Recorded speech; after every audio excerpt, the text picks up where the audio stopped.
Hey there, it's Coach Mo Fall. How are you today? How's your week? How's your month? How's the quarter going for you?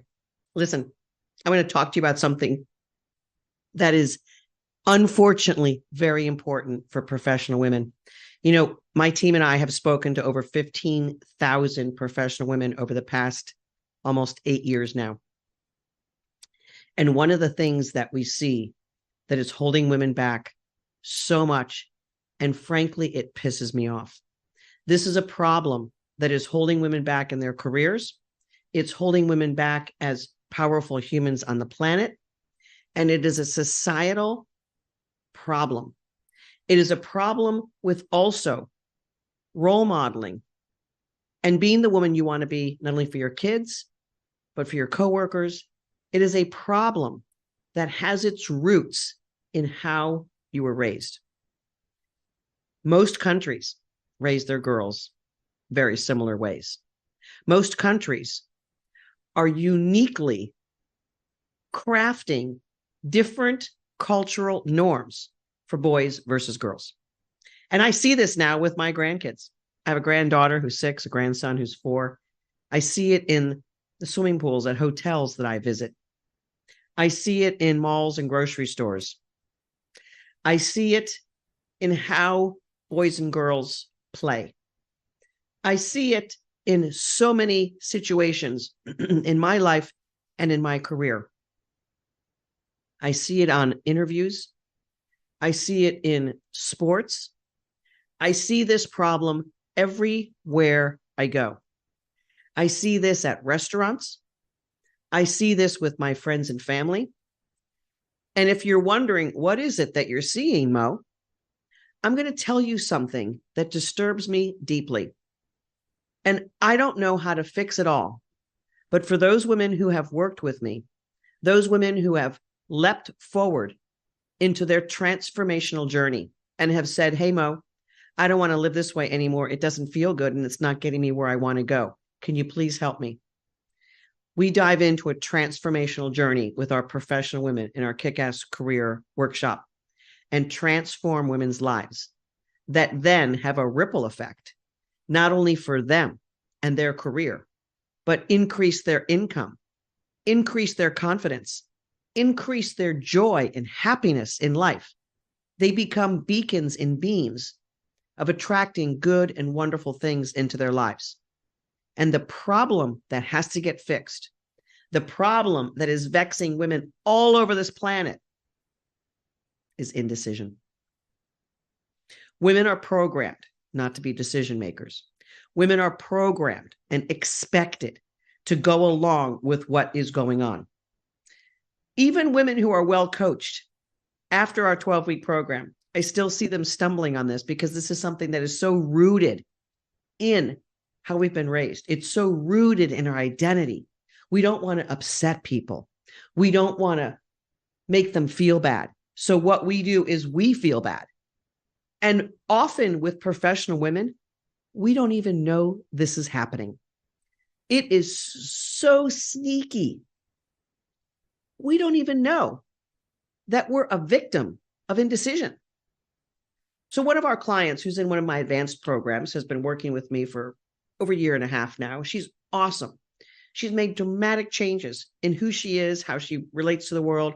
She has set forward on a brand new, beautiful career path for herself and is feeling totally empowered. She was in a situation with a nonprofit organization recently, and she had a question about their financials. She has a financial professional executive background. And she was told that would be covered later in the next board meeting, and thank you very much. So she left that dialogue not getting what she wanted. She left that dialogue believing that she would get the answer later. Now, I got to say something. I believe that a male in that situation would have probably said, no, I want the answer now. But as women, we're indecisive, and we don't know when to call it out on something that we need, and we need it now. Because we're afraid of being a bitch. We're afraid of pissing people off. We're afraid of being unreasonable. We're afraid of being seen as someone who is bossy and just wants things her way. We've been told both directly and indirectly not to be powerful human beings. I don't know about you, but the aggressions and microaggressions that I experienced in the corporate world really helped put me in my place in a bad way. I accepted most of the societal expectations.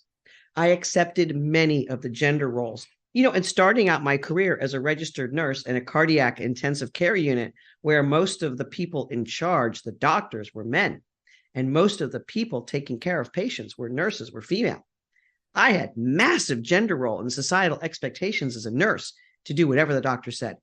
As a matter of fact, when one of the biggest reports on medical errors came out in the 90s, the report uncovered that many of the medical errors in healthcare are due to the fact that nurses will do whatever a doctor says, even if they know it's wrong. What? Nurses will still do the wrong thing just because there's a societal expectation that the doctor is always right.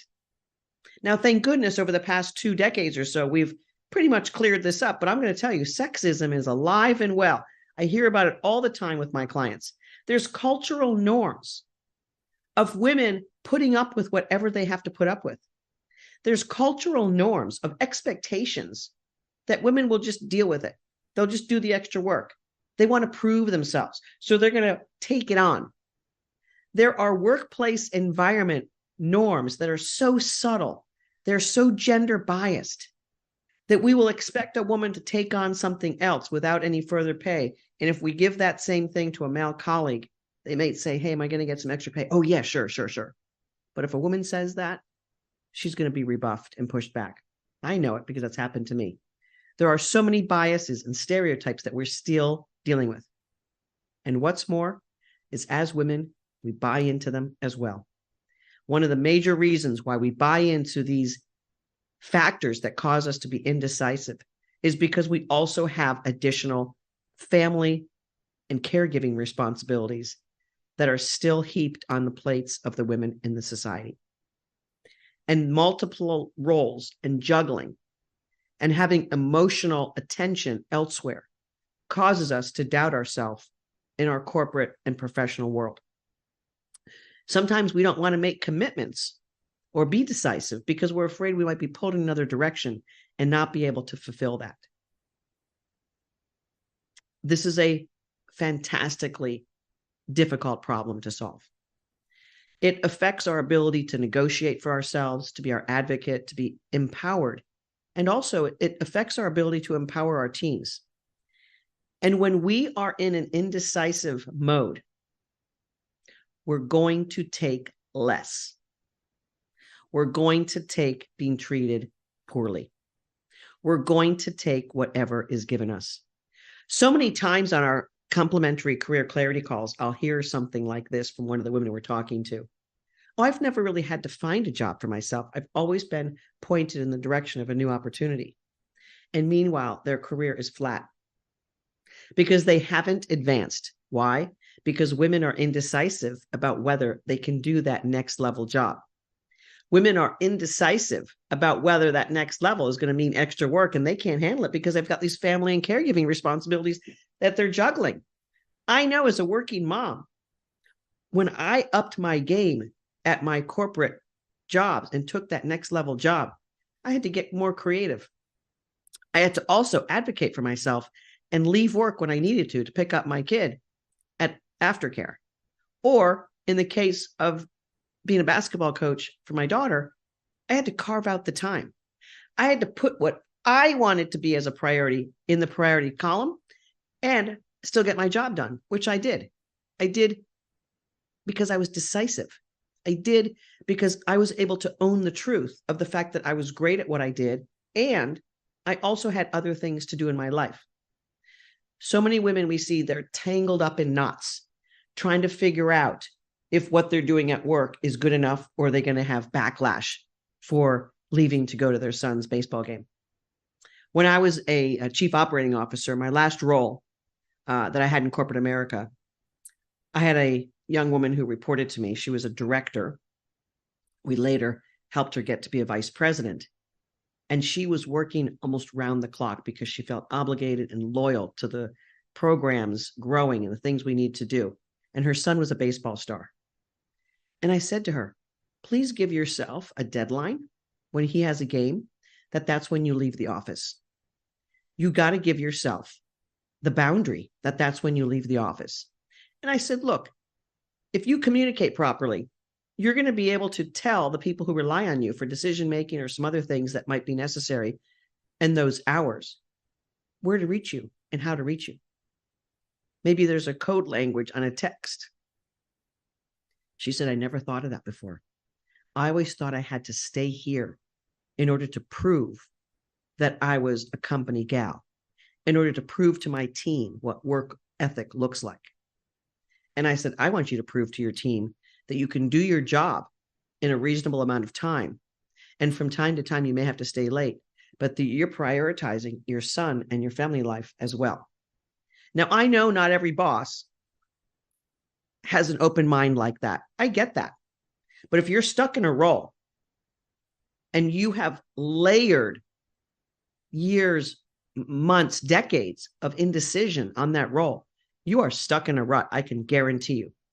And the only way that you get out of this chronic problem of being indecisive, this chronic problem of putting up with the gender biases, the social expectations, the family and caregiving responsibilities that are on your plate without getting the right help or empowering yourself in a new way, the only way you get that solved is by feeling better about yourself. And that is the magic formula that we have in the coaching program that I've created and that I direct. My team and I help women empower from the inside out. Because what I noticed in my career and the career of many people who reported to me, both men and women, by the way, that when you're not feeling awesome inside, you are not the best in your career, and you are certainly not the best at home. So many women we've worked with over the years have told us that being depleted at work has made them a less than mom, has made them irritable. And when they finally hear some sort of threats from their kids, Mom, you never listen to me. Mom, you never pay attention to me. When are you going to stop working so that we can do something together? And sometimes finally one of those threats from their kid wakes them up a little bit. I want you to really look in your heart right now and ask yourself, am I living the life that I want? Or am I living the life that I feel like I'm supposed to? Am I stuck in an indecisive role that has cost me emotionally, financially, relationship-wise, cost me in relationships with my kids? Those relationships are your legacy. And if you are stuck in a depleted and indecisive situation, and you have been chronically in that role, you are robbing not only your kids, but you are robbing your future. It is that important. So what I want to impose upon you right now, I want to throw a burden at you. I want to impose upon this. You have got to step into being more decisive about what's important to you and what you want in life. And you've got to also understand that when you do more in your career, it does not need to topple your life over. When you do more in your career, it's absolutely possible and doable for you to have a well-balanced, thriving life. And just because you haven't seen others do it doesn't mean it's not possible. One of the things I tell my clients all the time, as you move up the ladder, what you're going to see is the people who are at higher and higher levels. Typically, there are exceptions always, but typically the people who have greater responsibility are more well-balanced, they're more centered, they're more confident, they're more calm. When you have your hair on fire and you're racing around and reacting to everything, you are not cool. You are not promotable. You are not someone that I want in an executive meeting. You are out of control. And that out of control version of you knows she's out of control, and she's running around trying to get back into control, and she's in a loop that doesn't have an end. My call to action for you today is this. Recognize if indecision or not feeling truly confident inside yourself is worth the cost that it is costing you. Because the true cost is relationships at home, It is feeling great and satisfied about your career. And it's also a cost of money. Chances are, if you're feeling that you're not where you need to be and you're indecisive, you don't know how to make a change and you don't know if you should and you're not confident, you're costing yourself, according to the clients that we have helped, between $30,000 and $75,000 a year. So not only are you miserable, not only are you indecisive, not only are you spinning yourself out of control over and over again, but you're literally costing hundreds of thousands of dollars for yourself, your family, and your future. Now, if you were getting something out of it, I could see, hey, Mo, I'm not making the money that I want to make. I'm not in the role I want to make. I'm not satisfied, but look at all this awesomeness. I have a saying, and I'm going to leave you with this saying: how you do anything is how you do everything. So when you get yourself in a confident mode, when you start laying out your empowerment, when you start making decisions for yourself, when you start prioritizing the things that are important, and look, you can have a thriving career and a thriving family. You can. Just because you don't know how to do it doesn't mean it's not possible. We're going to show you how. Come work with us and help. We're going to help you up-level your career and your life. We're going to help you because the inside version of you needs an upgrade. That's what I call bringing your soul to work. So many of our clients have said that we are the resuscitation of their soul. That best part of you that's inside has gotten shrunk down, has gotten confused, has gotten stuck. She doesn't know the way out. We do. mofall.com/talk starts the journey to discover and uncover whether we can help you and pull you forward. We can't always. There may be something else in your way, but we're going to help you tell you that by discovering the key things that are going on in your life. It's a complimentary call regardless of the outcome. It is with one of my trained, experienced career breakthrough strategists. She's going to help you really understand what's going on and get massive clarity and know what your next steps would be in order to solve that problem. And if it's something that we can help you with, we may make you an invitation to join us to help craft the life and the career that you really deserve and desire. This is Coach Mo Fall. mofall.com/talk to get things rolling. Make a decision for yourself today. Book that complimentary career clarity call. Get into decisive action. Stop spinning in an indecisive, out of control way. Stop letting societal expectations, gender roles, biases, family and caregiving responsibilities take you off your game. You can absolutely own and empower yourself and still do what's necessary to have the life of your dreams. mofall.com/talk. Let's get it started. Be decisive today. Make that decision, book that call, and we'll see you on the other side. This is Coach Mo Fall. We've helped over 2,000 women move past barriers of indecision, lack of confidence to bring their souls back to life.